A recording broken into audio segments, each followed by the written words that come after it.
Morning. So this week we're going to do things up a little bit differently. It's going to be a very informational tidbit for you today. And what we decided we were going to talk to you about is making quilts for certain beds. So say for instance you have somebody who asks you to make a quilt for them. It isn't just then you say, okay, well, what size do you need? Queen sized. That is so arbitrary, it's pathetic. Well, in the old days it was fine, but it's not anymore. But there's so many different styles of bed and types of bed that you just kind of have to take a few things into consideration. And I know we're going to use that dirty 4-letter word, math, to help you figure things out a little bit. But it's easy. It's really super, super easy.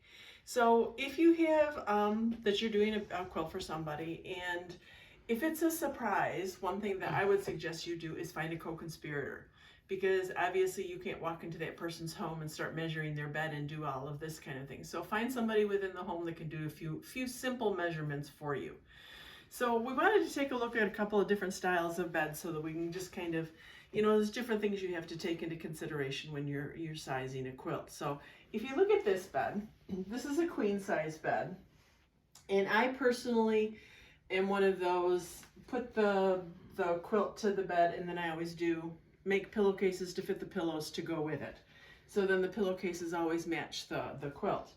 But if you look at this one, and this is where the big conundrum always comes in, it has a deep mattress. So usually when you figured sizes on quilts before, you would just, take the top of the mattress, add the 8 inches for the mattress, maybe 8 inches for the box springs, depending on how it sat in the thing. So then you'd be fine. But with this one, you've got 18 inches here that you have to add. So adding that measly 16 inches before just isn't going to cut it. And if you're going to make a quilt for something, then make it fit the bed. So the deep mattress is one of the first questions that you need to ask whoever you're doing. So, and then the other thing is how does it sit in the thing? I mean, if they want it to come to the floor, or if I've got bare feet on here, or if they have sidebars, or even if they have hires. And then that's the other thing, does it have a footboard? These are all questions that you kind of need to take into consideration. And then this is going to be your next best friend. I was going to get out my little slide tape, so in case you had a male corcuspiator that was helping you out, you could get the old, what are the old tape measures? Tape measures. Yeah, I know, but what was Stanley. Stanley, yes. Get the Stanley tape measure out, and then they can do the measuring for you. So basically, when you're asking somebody to do it, you want it up and over, and then headboard to however far you want it to come down at the bottom of the bed. And if they have a quilt on the bed that they are happy with, just measure that. Measure the quilt. If the person that you're doing the quilt for likes to have their pillows underneath the quilt, you just want to add a good 5, 6, 7 inches to it, because then that will give you that allowance for the up and over the pillow. So you do those kind of measurements, and then you have a general starting area. And if you have a quilt that you already have the pattern for, you can adjust. You can either add more blocks, take blocks away, adjust the borders at some point. And these are all simple things that you can do. So we're going to pause here, and we're going to go look at another. Well, you don't want to do up and over with your measuring tape? No, I don't. Okay. I don't. We're going to go look at a different bed. Okay. Okay, so this is a different style of bed. You're going to have to get past the cat ramp here. But if you notice, this bed has a footboard. So on this one, you don't need the quilt to come, down so far. I mean, you need to come down a little ways, but if you tuck it 5, 6 inches into the footboard, you're okay. Because 9 times out of 10, if you go really long, it's a pain in the neck to get it inside a footboard in between that and the mattress. Now, as you can see, this one also has a deep mattress, and this is a double-sized bed. And one of the things about this one is, because I usually, when I make a quilt for this one, I put it on sideways. Because you can see, you've got to have quite a bit of drop on the side to get it to go up and over. I am not one of these people that wants a quilt to end It's like high water pants. Yes, it is like high water pants, and it's awful. Why do you want your sheets tucking out from underneath there? You want it to come where it's going to cover everything so it looks nice and neat. And you can see again, I make the pillowcases to go with the quilts. Actually, I'm just a scrap person. I throw anything on there I want. But so, and that's another option. Remember, sometimes your quilt may be wider than it is longer.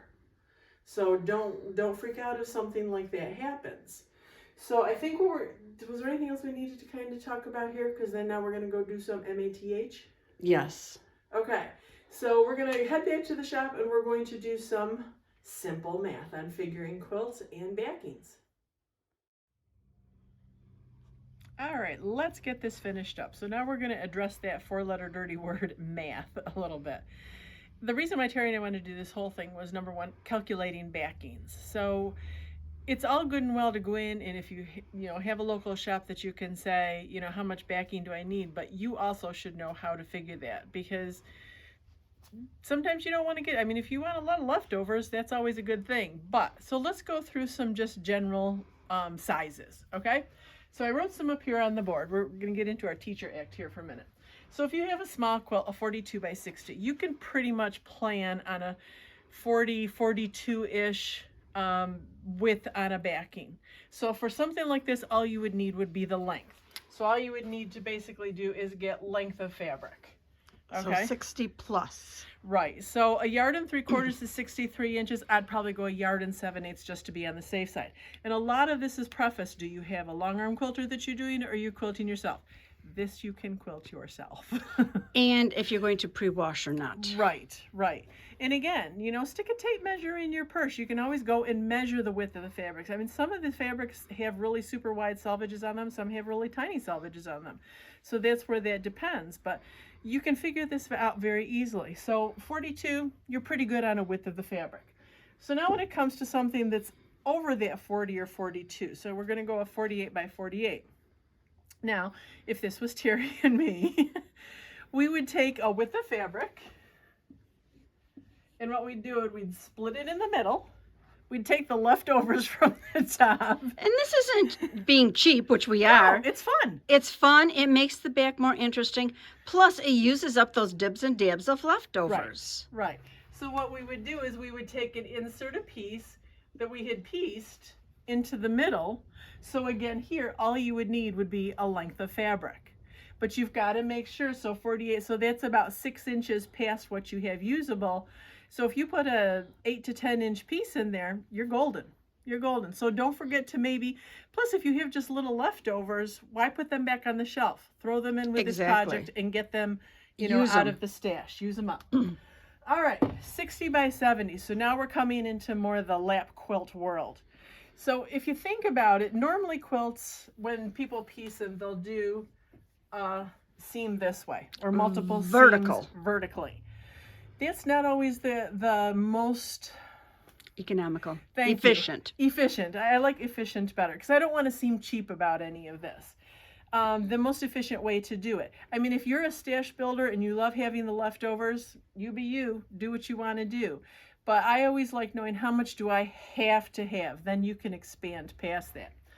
So if you think about actually, instead of piecing this way, piecing that way.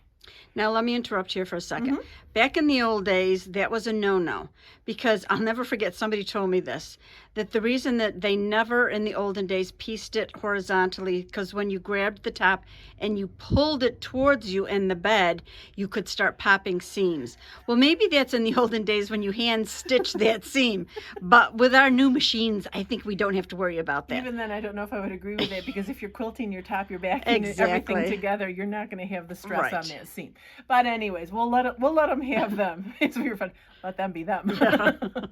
So anyways, if you do a horizontal seam in there, you can pretty much guarantee that the length of that is going to be into that 80, 82-ish range, which the 76 would fit. So then all you would need to do is buy 2 60-inch plus a little bit widths. And remember, back on this one, we said 1 3/4 was 63, so we went the 1 7/8. So this one, I would go 2 1 7/8 yard pieces, piece them, hold it on the horizontal. Very easy. Oh, that 2 is very bad, Marty. Whew, I didn't know what it was there for a minute. I thought you were going to mock my left-handedness. No, I wasn't. I was mocking you too. Okay. You can do that too. Okay, so that, very simple with that. So again, remember that anything that is shorter than that 80th length, do a horizontal seam. Okay, so then now we're going to come to a 79 by 90. So remember we said that 80-82, so this is the perfect one to just go ahead and do a standard 2 pieces. Now, and some people don't like having a center seam on their thing, that they'll split it and do a small piece on both sides. Again, I think that goes back to that they were hand piecing their seams together. So on this one, you want 290, which is 2.5 yards, plus a little bit. So I would go 2.5 yard pieces. So 5 yards would do plus. The quilt. No, plus. Sorry. Yeah, 2 3/4. 2 3/4. So yeah, 2 3/4 Okay. times 2. So then now you come into, we're gradually getting bigger as we go along here. So a 95 by 106. Now, this one is almost going to get pieced very similar to this guy. Because remember we said that 80-82 is about all you're going to get out of just a vertical seam. And we need another 13 inches past that for this. So there's a number of ways you can do this. And Terry's looking at me to see which way I'm going to go on this. I would do, if it was me, you're going to piece it so that you're going to be putting a piece in the middle, just like we did this Sorry, guy. there's a real bad glare right there. Oh, sorry. It's from the window. So I would do a 3 1/4 yard piece, because remember 3 yards is 108 inches. So you needed that little bit past. And then a 3 1/4 here. Now, there's 1 of 2 ways that you can get this little guy in here. You can either, and again, depending if your fabric is non-directional. Yeah, let's not go there. Yeah, we won't get into that today. But you need something that's at least 13 inches in here. And usually for something this length, if you were gonna cut across the width of the fabric, you need 3 strips.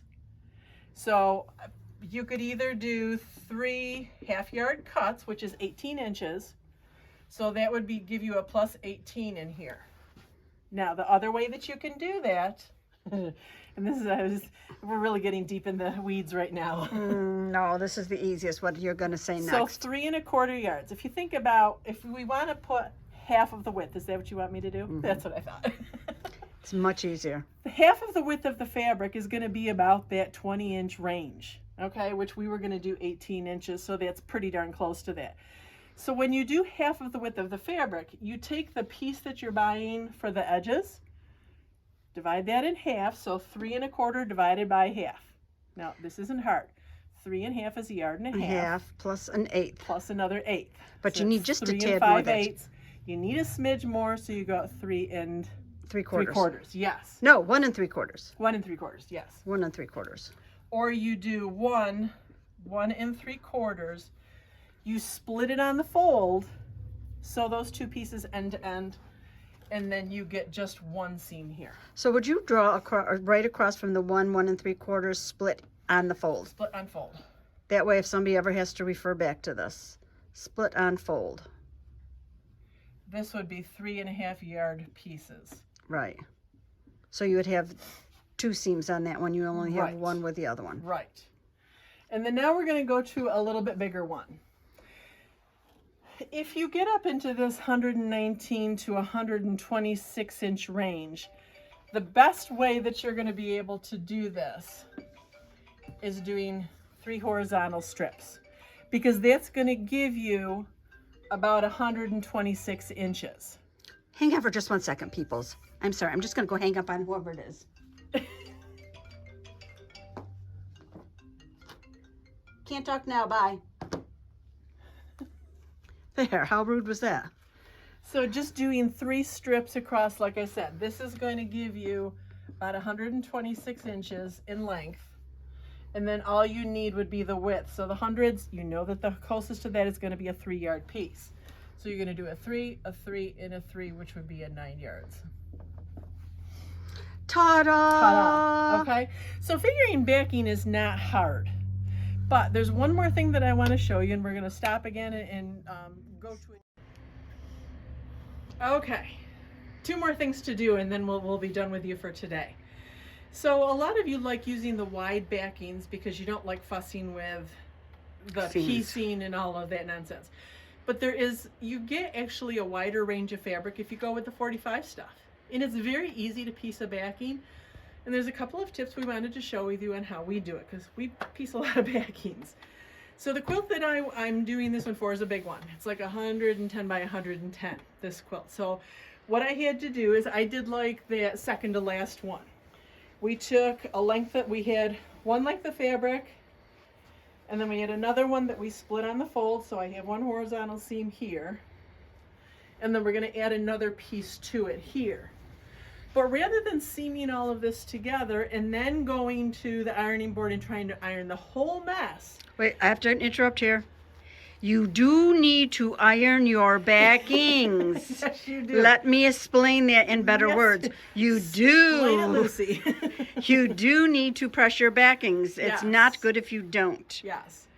And there's a couple of easy tips. What I did is iron them in the smaller pieces. So what we did with this guy, this is one of the side pieces. And what I did is I folded it so that I could cut length of fabric, and I took the selvage off from one side.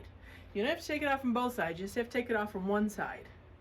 So then I'm ironing this one just as a whole. And I'm using my wonderful best press to get rid of the wrinkles in the halfway mark. And then once I add, and you can see when I added the smaller piece onto the other piece, then I brought, all I had to do is I came, and all I had to do was press the seam open. That was it. Same thing with this one. I'm gonna go and I'm gonna add it to the piece, and then I'm going to, all I have to do with the ironing board is press that seam open, and that's it. I'm not wrangling with this whole huge piece all at once. I'm eating the elephant one bite at a time. There you go. There you go. We've talked about that We before. have talked about that before in a different circumstance. So do it in small pieces and work your way up. It's kind of like when you're building your quilt, you're building your back. Okay, so that's it on figuring backings and piecing your backings. What else did I need? Oh! That was the whole point. Yes, I know, I'm sorry. Somebody had asked us about the ironing table, and what you can do, because we did do a tidbits on this one, go back to April 27th, 2021, and that's the tidbits that we talked about, this ironing board. The other thing that you can do is go to our website, materialawards.com, put in the search bar ironing, and it will take you right to that tidbits. It's very, very simple. So, okay, one more pause. Wait a minute, I have to just say one thing. more. And I think we already discussed this too. We went a little bit farther with ours, as in we did have our nephew make us a little very rustic table. But you can put that on an ironing board, and we do discuss that Right, on that right. tidbits. You have both options in that tidbits Yes, that we yes. discussed. Okay, so we're stopping again? Yep, one more. So a couple of weeks ago, we did bundles for you guys, fabric bundles that we offered in either half yard or 1 yard cuts, whatever you wanted to do. And we had offered a really good price them for you. So we decided we'd do it again. Because you seem to really have a fun time You with had that. fun, and I had a blast picking them out. I know. So I kind of wandered around the store, and a bolt just kind of reaches out and said, "Here, play with me, play with me." So we wanted to show you a new selection that we're going to put on. They're going to be the same price as last time, and God knows I don't even remember what that is. It was 40 and 25. Okay, so there you go. So the half yards would be, it's 6 fabrics, half yards would be 25, 6 1-yard pieces would be $40. So that's pretty darn cheap. So we just wanted to show you real quick what we picked today. So for those of you who are Kim Diehl fanatics, these are all Kim Diehl fabrics. We'll run through them real quick. And those for you who are Kansas Trouble fanatics, we picked a really nice selection, and we tried to, like we did before, give you a background and then some other colors to go with it. And then this one is called Jeweled Butterflies. So we have a beautiful butterfly print there, and then we put some nice jewel tones with it. And let's see, we'll do the flying fishies back here. How about we'll do that one next? I love this one. I think these two fabrics right here are just particularly stupendous. Those are very pretty, and a couple of nice little fishy prints in there. And then, Go sideways. okay, Fabulous Fauna. These are all very nice batiks, maybe a little bit more fall colors, but they're just nice deep, rich colors. Dip colors. Deep, rich colors. So that guy. I'm going to move these over here because I'm running out of room. And then we have Spring Violets. So this is a very purple and green collection. So a little bit of everything in that guy. And then we have, sorry, this is the kid in me. Black and white and red all over. Isn't that the joke that kids always used to do? So it's that black and white, but adding the red in it just makes it really pretty. And then we have Happy Day, which is another batik collection. Just very nice and springy. Boy, that's weird because this shows up very white there, and it's Oh, really? not. It's no, very, it's very blush tone. Yeah, it's very blush tone. Yeah, that's fun. That's weird. Okay, and then we have Daffy for Daffy for Daisies. I'll get Daffy that for one out. Daisies. So a nice blue and yellow and green collection. And then the last one, Sewing Up a Storm. So we had this really fun sewing theme print, but the colors are just, again, very nice and rich, and you've got a nice word print that has a lot of sewing notions on it, and then zippers and scissors. Oh, I thought that. Oh, scissors. Yep. Yep, Okay. zippers and scissors. So that'll be the bundles on. Those will be on for the week and on the special. So I think that's all we needed to talk with you about this week. So we'll see you next week. Bye.